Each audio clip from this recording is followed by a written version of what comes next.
And today we look at one more Lepidagathis. This one, the correct botanical name I will write on the title of that video.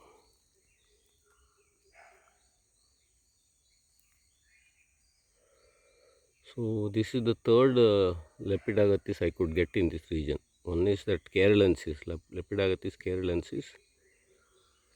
Then the second one was Lepidagathis incurva. This is the third one. It's a new species to me.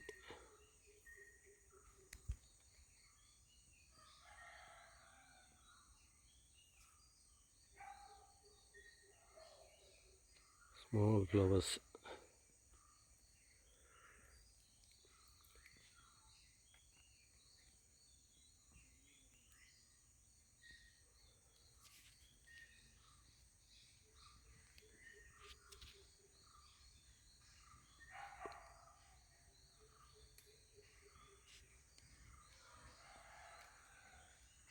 It has a more soft, the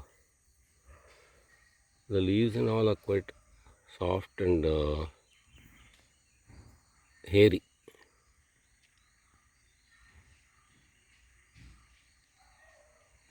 The whole plant is hairy.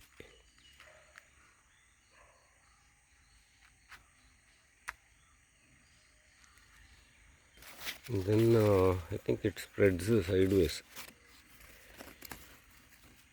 And probably can be multiplied from cuttings.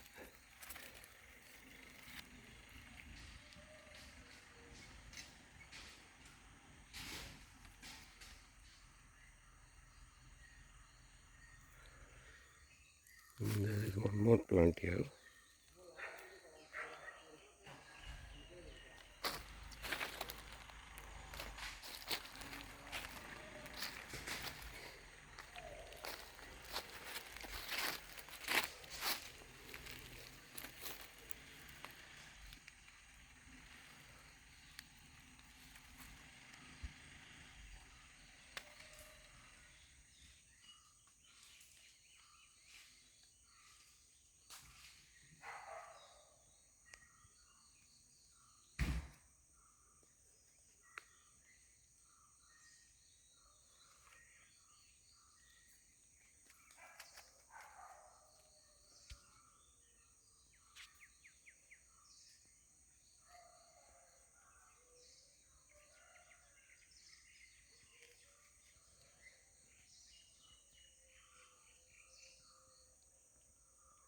So it likes this shady, moist places. At least this location is like that.